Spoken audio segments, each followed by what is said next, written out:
चुनाव से पहले ही चुनाव आयोग पर सवाल, क्या निष्पक्षता पर उठ रहा है बड़ा खतरा। सोशल मीडिया पोस्ट से मचा सियासी तूफान, ईसीआई वर्सेस टीएमसी। विपक्ष बोला ये एक तरफा है, क्या लोकतंत्र में भरोसा डगमगा रहा है।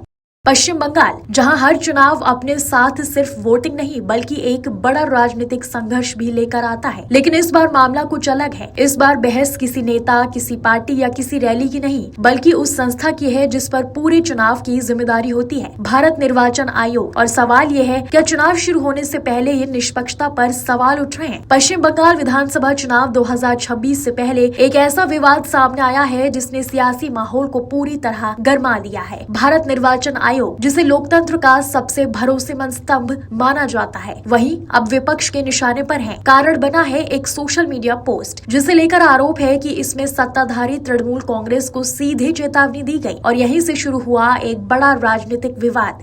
इस पूरे मामले की शुरुआत एक सोशल मीडिया पोस्ट से हुई। रिपोर्ट्स के अनुसार भारत निर्वाचन आयोग के आधिकारिक प्लेटफॉर्म से एक पोस्ट किया गया। इस पोस्ट में कथित तौर पर सत्ताधारी पार्टी तृणमूल कांग्रेस को लेकर कुछ सख्त टिप्पणी या चेतावनी दी गई। अब यहाँ ध्यान देने वाली बात यह है कि चुनाव आयोग आमतौर पर बहुत संतुलित तकनीकी और औपचारिक भाषा का उपयोग करता है, लेकिन इस बार पोस्ट की भाषा और उसका टोन राजनीतिक बहस का कारण बन गया। जैसे ही ये पोस्ट सामने आया, ये तेजी से वायरल हो गया, मीडिया में चर्चा शुरू हो गई, सोशल मीडिया पर बहस छिड़ गई और सबसे बड़ी बात, विपक्षी पार्टियों ने इसे तुरंत मुद्दा बना लिया। अब समझते हैं कि विपक्ष आखिर क्यों नाराज है। विपक्षी पार्टियों ने इस पूरे मामले को लेकर कई सवाल उठाए हैं। पहला आरोप, विपक्ष का कहना है कि चुनाव आयोग को पूरी तरह निष्पक्ष रहना चाहिए। अगर किसी एक पार्टी को सीधे टारगेट किया जाता है तो ये निष्पक्षता के सिद्धांत के खिलाफ है। दूसरा आरोप, भाषा और तरीका। विपक्ष का ये भी कहना है कि सोशल मीडिया पर इस तरह की भाषा का इस्तेमाल संस्था की गरिमा के अनुरूप नहीं है। उनका कहना है कि अगर कोई शिकायत है तो उसे औपचारिक नोटिस या प्रक्रिया के जरिए उठाया जाना चाहिए। तीसरा आरोप, एक तरफा कार्रवाई। कुछ नेताओं ने ये भी आरोप लगाया, क्या सभी पार्टियों के साथ समान व्यवहार हो रहा है या फिर सिर्फ एक पार्टी को निशाना बनाया जा रहा है। हालांकि ये सभी आरोप राजनीतिक बयान है और इनकी सच्चाई की पुष्टि आधिकारिक जानकारी से ही हो सकती है।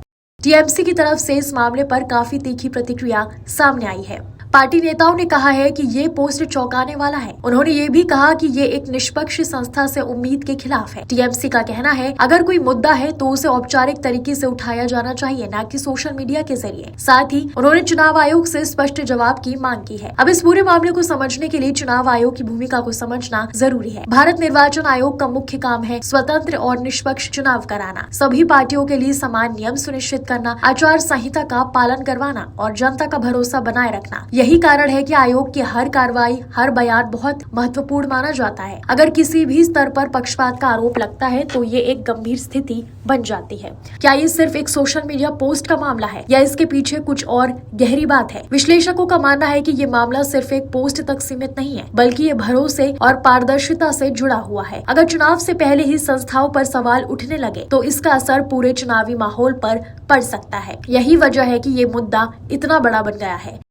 अब देखते हैं कि इस विवाद का चुनाव पर क्या असर पड़ सकता है। अगर लगातार ऐसे विवाद होते हैं तो आम वोटर के मन में सवाल पैदा हो सकते हैं। इस मुद्दे को लेकर आरोप प्रत्यारोप और तेज हो सकते हैं। ये मुद्दा चुनावी एजेंडा भी बन सकता है, लेकिन ये सब इस बात पर निर्भर करेगा कि आने वाले दिनों में चुनाव आयोग क्या कदम उठाता है। ये पूरा मामला हमें एक बड़ी तस्वीर दिखाता है। लोकतंत्र सिर्फ चुनाव कराने से नहीं चलता, बल्कि भरोसे से चलता है। अगर जनता को ये महसूस होता है कि प्रक्रिया निष्पक्ष है तो लोकतंत्र मजबूत होता है, लेकिन अगर सवाल उठते हैं तो ये चिंता का विषय बन जाता है। इसलिए जरूरी है कि हर संस्था हर कदम पूरी पारदर्शिता के साथ उठाए। अब सबसे अहम हिस्सा, ये वो सवाल है जो सीधे चुनाव आयोग से जुड़े हैं। क्या सोशल मीडिया पर इस तरह की पोस्ट करना उचित था? क्या इस पोस्ट का आधिकारिक स्पष्टीकरण दिया जाएगा? क्या सभी राजनीतिक दलों के साथ समान व्यवहार सुनिश्चित किया जा रहा है? क्या भविष्य में इस तरह के विवादों से बचने के लिए नई गाइडलाइन बनेगी? क्या इस पूरे विवाद से चुनाव की निष्पक्षता पर कोई असर पड़ेगा? आप क्या सोचते हैं? कमेंट करके अपनी राय जरूर बताएं।